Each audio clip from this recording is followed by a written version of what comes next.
Students, आज का हमारा टॉपिक है tension and acceleration in a string. आपकी बुक का पेज है 64। इसमें एक ब्लॉक जो है, ये देखिए डायग्राम आपके सामने है टॉप पे, ये वाली आपकी बुक में भी बनी हुई है। इसको देखें ज़रा। इसमें एक ब्लॉक है, हम इसको ऑब्जेक्ट भी कह सकते हैं। इसको एक स्ट्रिंग के साथ अटैच किया गया है और इसको फ्रीली सस्पेंड कर दिया गया। अब ये एट रेस्ट है। जब रेस्ट की कंडीशन में है तो इस पर लगने वाली दोनों फोर्सेस जो हैं वो क्या होंगी, ऑपोजिट इन डायरेक्शन होंगी, लेकिन इनकी मैग्नीट्यूड जो है वो इक्वल होनी चाहिए। अब यहाँ पर समझने की बात यह है कि टेंशन क्या है। टेंशन एक्चुअली पुलिंग फोर्स है जो एक स्ट्रिंग या वायर जो है वो किसी भी ऑब्जेक्ट या यहाँ पर जो ब्लॉक है उसको प्रोवाइड करता है। हैं vertical motion of two bodies attached to the ends of a string that passes over a frictionless pulley. इस डायग्राम को गौर से देखें। इसमें एक पुली दिखाई गई है, स्ट्रिंग है, टू ऑब्जेक्ट्स हैं, object A and object B. Object A के मैच को M1 से शो किया गया है, ऑब्जेक्ट बी का मैच जो है उसको M2 से शो किया गया है। चूंकि ये पुली फ्रिक्शनलेस है, इसकी रेजिस्टिव फोर्स जो है उसको ख़त्म कर दिया गया है और स्ट्रिंग हम इनएक्सटेंसिबल यूज़ कर रहे हैं। इनएक्सटेंसिबल स्ट्रिंग मीन्स कि ये जो हम पोनिया, रबर बैंड वगैरह इस्तेमाल करते हैं उसकी तरह उसमें इलास्टिसिटी नहीं होती, ना स्प्रिंग की तरह ये छोटा बड़ा हो सकता है, बल्कि ये वायर लाइक हम इसमें इस्तेमाल करेंगे। ए ऑब्जेक्ट जो है वो हैवियर है as compare to the B, so ये ऑटोमेटिकली नीचे की तरफ जाएगा और ये ऑटोमेटिकली ऊपर की तरफ मूव करेगा। इस पूरी मोशन को अंडरस्टैंड करने के लिए कुछ नेसेसरी कंडीशंस हैं जो मैंने यहाँ पर बोर्ड पर शॉर्ट फॉर्म में पॉइंट आउट कर दी है। जब हमने इसको अटेम्प्ट करना है तो हम इसको कैसे अटेम्प्ट करेंगे? हम ऐसे लिखेंगे, let two bodies A and B of masses M1 and M2 respectively. Conditions for vertical motion of two bodies. There are following necessary conditions. ये जो हम चार जो है इसके लिए कंडीशंस जो है वो हम रखेंगे, जो मैंने आपसे अभी डायग्राम दिखाते हुए भी कहा था और इसमें भी देखें। इसमें पहली है कि पुली फ्रिक्शनलेस होनी चाहिए, स्ट्रिंग जो है वो इनएक्सटेंसिबल होना चाहिए, जो मैंने एक्सप्लेन कर दिया। M1 is greater than M2, it means M1 moves downward and M2 moves upward. In the whole system, ये जो डायग्राम में हम दिखा रहे हैं इसमें टेंशन और एक्सेलरेशन वो चाहे ऑब्जेक्ट ए की जानिब है वो चाहे ऑब्जेक्ट बी की तरफ है, उसकी वैल्यू जो है वो सेम रहेगी। रीज़न इज़ दैट कि हम पूरे सिस्टम में इनएक्सटेंसिबल स्ट्रिंग और फ्रिक्शनलेस पुली यूज़ कर रहे हैं। Now we discuss forces acting on both bodies A and B. पहले हम किस पर करेंगे? Forces acting on body A पर लगने वाली फोर्सेस को हम डिस्कस करते हैं। इसके लिए ज़रूरी है कि हम ये चारों जो कंडीशंस हैं उनको अपने माइंड में रखें। मैं रिपीट करती हूँ, pulley must be frictionless, number 2 inextensible string, number 3 greater M1 is greater than M2, number 4 tension and acceleration whole system is same.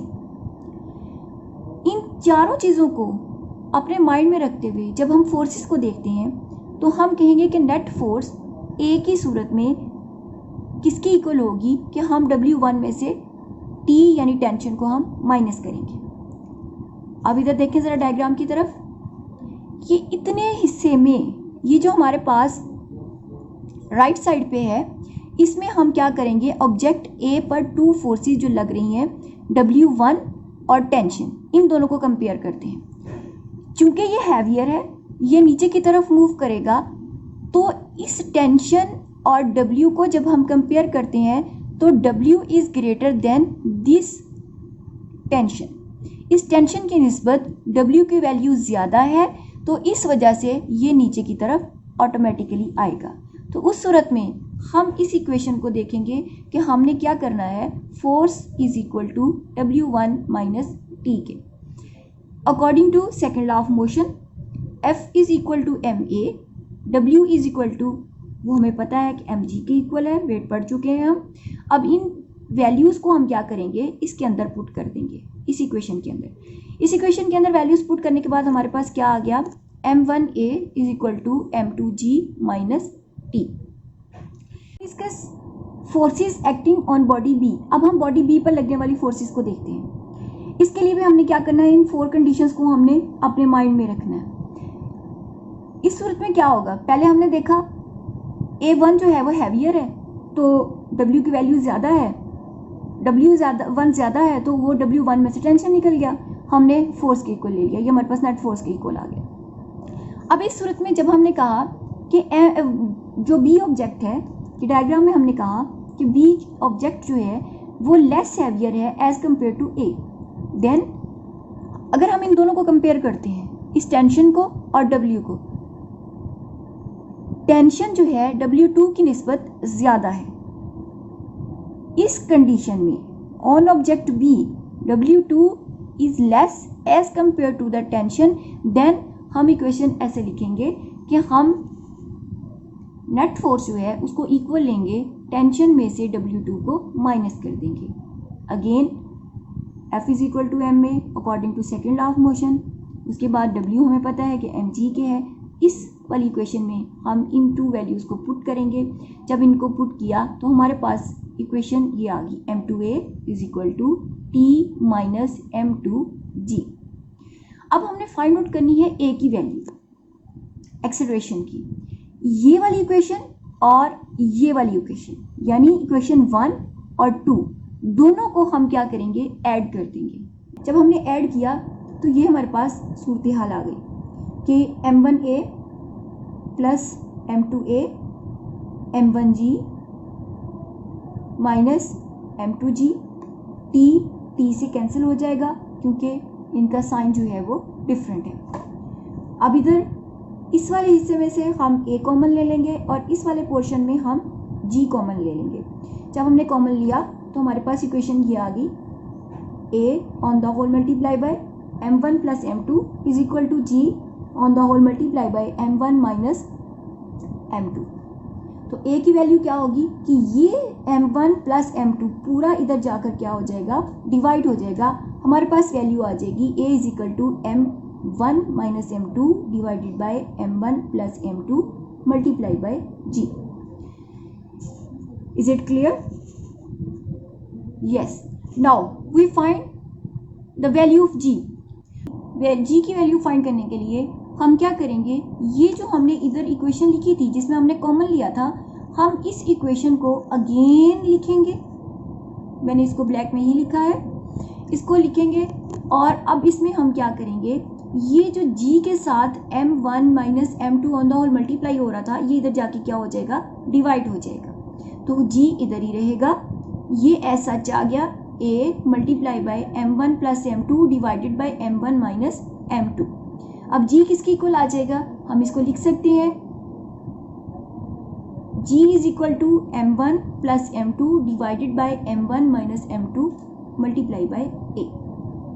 अब हमने इसमें टेंशन की वैल्यू फाइंड करनी है। टेंशन की वैल्यू फाइंड करने के लिए हम क्या करेंगे, जो इक्वेशन 2 थी, ये वाली इक्वेशन, इसको हम डिवाइड करेंगे इक्वेशन 1 के साथ। देखें इधर, m2a divided by m1a is equal to t minus m2g divided by m1g minus t।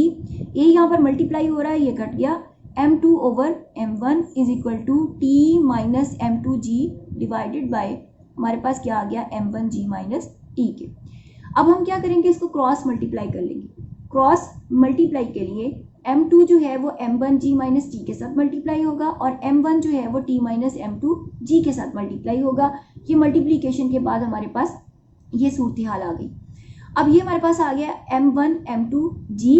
ये देखिए मैंने इधर इसको ब्लैक से शो किया है, इधर मैंने उसको सर्कल कर दिया है। इधर ये माइनस है, इधर ये प्लस है। हम या क्या करेंगे, इस वाली वैल्यू को उठा के इधर ले आएंगे तो ये इधर आके प्लस हो जाएगी। अब दोनों को प्लस किया, हमारे पास क्या आ गया 2M1 M2 G, और ये माइनस जो है इधर जाके प्लस हो जाएगा। M1 T जो है ऐसे बेटा लिख देंगे, और M2 T जो है इधर जाके प्लस हुआ तो हमने इसको इकट्ठा कर लिया। अब चूंकि ये दोनों में मैसेज डिफरेंट है, इनमें मैसेज और जी तमाम चीज़ें सेम थी, हम इनको प्लस कर लिया। यहाँ पर हम T कॉमन ले लेंगे। अब T कॉमन लेने से ये मल्टीप्लाई किससे हो जाएगा, M1 प्लस M2। अब ये M1 M2 इधर जाके क्या हो जाएगा, डिवाइड हो जाएगा। जब इधर डिवाइड हो जाएगा तो टेंशन किसके इक्वल आ जाएगा, 2M1 M2 G divided by M1 plus M2। या हम इसको लिख सकते हैं, इसको लेफ्ट हैंड साइड और उसको राइट हैंड साइड पे ले जाके T is equal to 2M1 M2 G divided by M1 plus M2। अब इस सारे को जो है एक दफ़ा कंक्लूड कर लें। पहली वैल्यू जो हमने फाइंड आउट की है, ये वाली वैल्यू है A is equal to M1 minus M2 divided by M1 plus M2 on the whole multiply by G। और G की वैल्यू हमने फाइंड आउट की है, G is equal to M1 plus M2 divided by M1 minus M2 on the whole multiply by A।